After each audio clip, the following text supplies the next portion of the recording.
And most of the cards are self-explanatory, but where they're not, I'll try to clarify them as best as I can. The last part I need to cover here before we get started is the maneuver cards.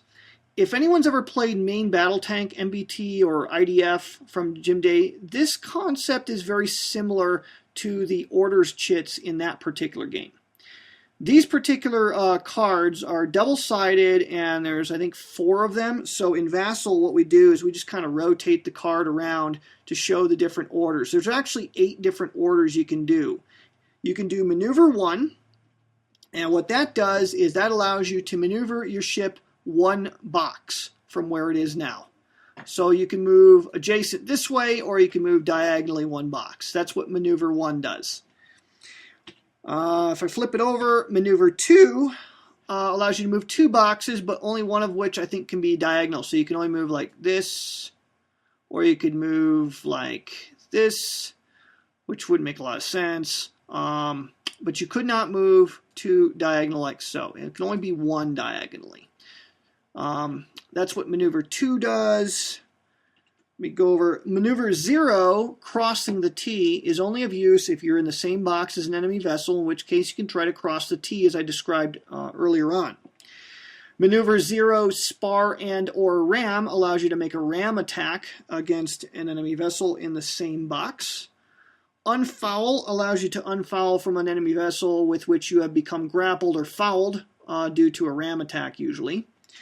Maneuver 0 is simply, I just want to remain in place, or if I want to remain in the same box but disengage from an opponent who has crossed the T on me, that is the particular order I would use in that circumstance. Drift/refloat. If I go aground, this is the order I'd want to do to try to refloat the vessel, or if I want to just drift downstream if I've lost power, that is the particular order I would use. I could also anchor my vessel and or raise anchor on my vessel. And I think that's about it. So those are the 8 different orders to the game. This is not hidden information.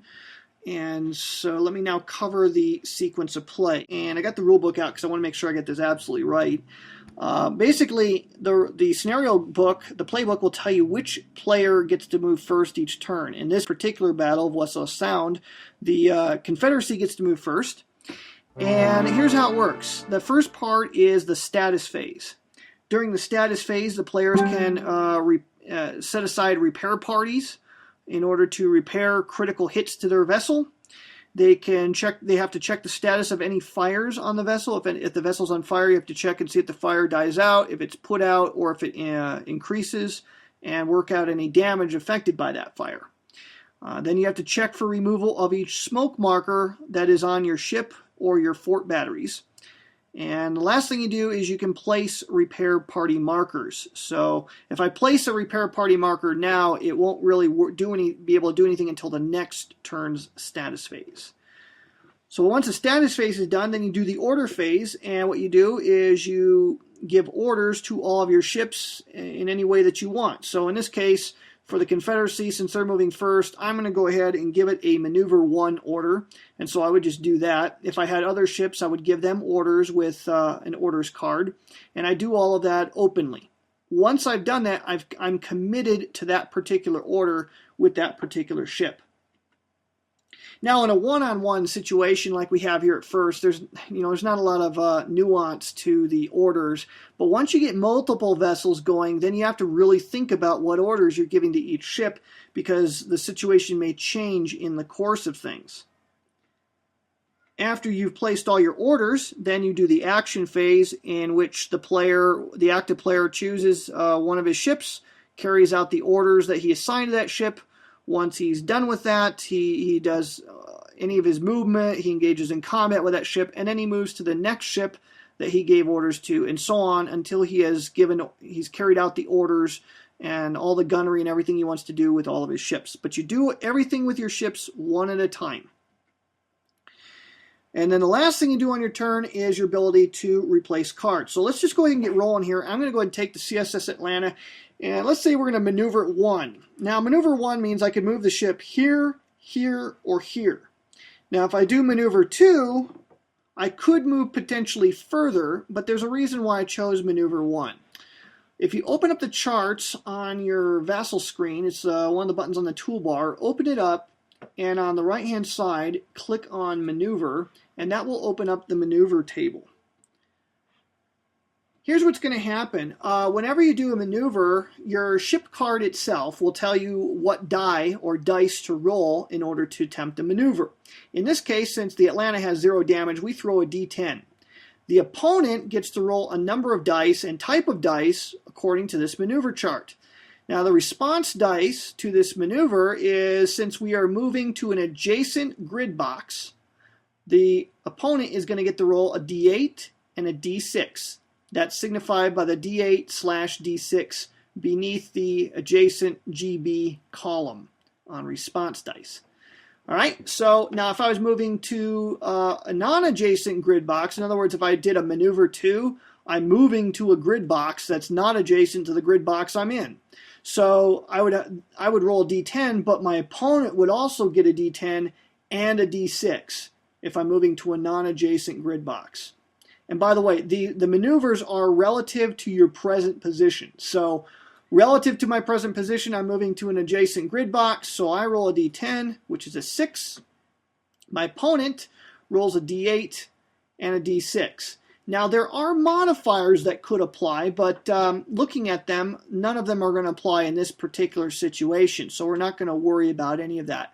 Some of the modifiers that could affect things is if my opponent was under heavy smoke, he would have a -1 modifier, meaning he would be unable to maneuver as effectively to counter my maneuver, and thus our relative position is more likely to change.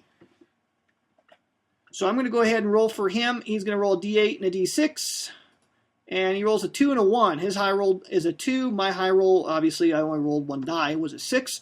So since my rolled higher, I get to move one box. So he's going to move into here.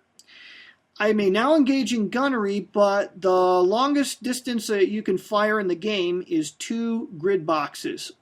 So in this case, he's 3 grid boxes away, so I don't have a shot opportunity at long range. Long range in gunnery is 2 boxes away. Medium range is adjacent box, including diagonal. And short range is if you're in the same grid box as an enemy vessel. If you cross the T on an enemy vessel, then that's considered to be point blank range for both players, which gives even a better modifier to gunnery. So that's it. The maneuver is complete. I'm done. I have no combat opportunities, so that ends the Confederacy's turn. So you can see play would actually go pretty quick in this when you only have 1 vessel. Now let's look over at the USS Nahant.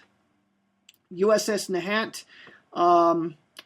first of all, with 0 damage, 0 to 3 damage, is going to roll a D10. It can take more hits than the Atlanta. It can take a total of 11 hits before it's sunk. It has a shallower draft, a draft of 1. It has a draft of 2 after it's taken 7 hits. And it's got a pretty decent battery. The only problem with the Nahant is you'll notice on the ship's overhead view, it rolls a D10, a D6, and a D4, so its gunnery battery is slightly inferior to the Atlanta, because the Atlanta throws a D8 and a D10. It also cannot fire to the stern, so if the Atlanta ever crosses the T and goes around the stern of the Nahant, it will be able to fire at Nahant, and Nahant will be unable to bring its guns to bear on the Atlanta. So he's got to watch out for that. Now in this case, I got to give orders to him. The Weehawken hasn't entered the game yet, so I'm just going to put that aside here for now. So what he's going to do is he's going to go ahead and maneuver 1. And so same sort of thing's going to happen. Roll a D10, which is a 7. Now the opponent gets to roll an 8 and a 6 as before, but since none of those, well, an 8 could have, yeah, I could roll an 8 or a 7, but I almost never do that.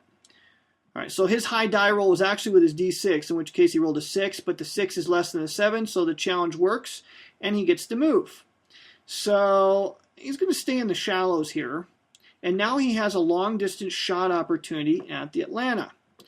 Looking at his cards, he does have some pretty good cards, but most of the cards for combat are really best if he's using them at short or point-blank range. So let's just take a long-distance shot, and I'll show you how gunnery works. Gunnery is really simple.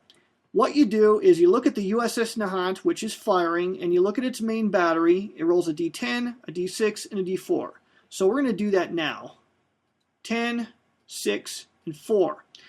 Now the high die roll is a 9, so I'm just going to write that here as a reminder. Okay, he rolled a 9. Now whenever you roll an unmodified 8 or a 9, then smoke is placed inside the particular box on that particular ship. So he's going to get light smoke on him, which is going to negatively affect his combat on future rolls. So we place smoke in there. Smoke will remain with him until it clears during a status phase, which we haven't really had anything to do in yet. So in a future turn, we'll do a status phase to see if that goes away. And also, if he moves to another grid box, the smoke will automatically go away. All right, so his high die roll was a 9. Oh, and Mike H. asks a good question. 0 is a 10 in this game. There's no zeros. It's 1 through 10. So 10 is the best you can roll.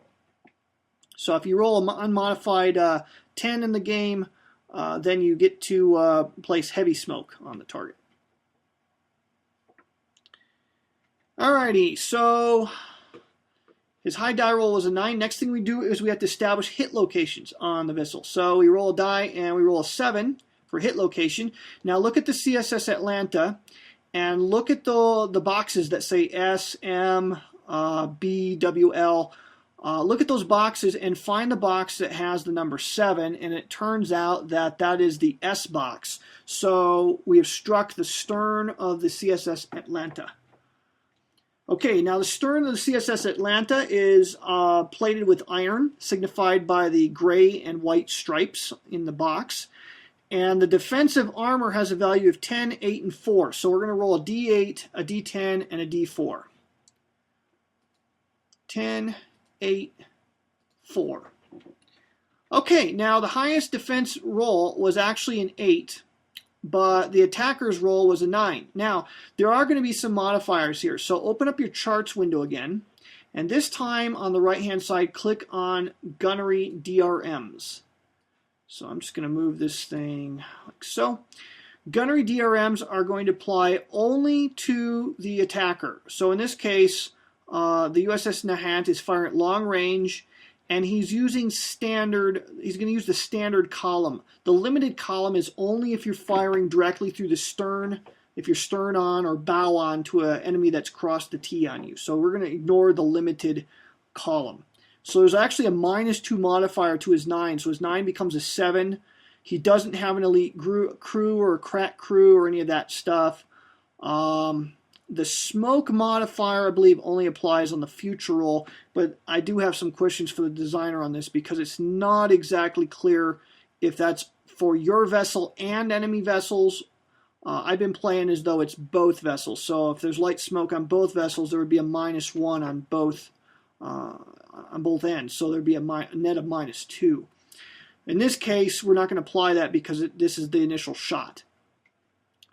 All right, so his 9 becomes a 7. The defensive modifiers for the defense rolls, there's only one modifier that can happen there, and that is if the armor plating has taken damage. There is a case in which the armor plating can start to fall apart, and when that happens, negative modifiers will then apply to the defensive die rolls. Well, that hasn't happened yet, so the highest defensive die roll was an 8, and that's better than the attack roll, so nothing happens but a lot of loud clanging and broken eardrums on the guys inside the ship.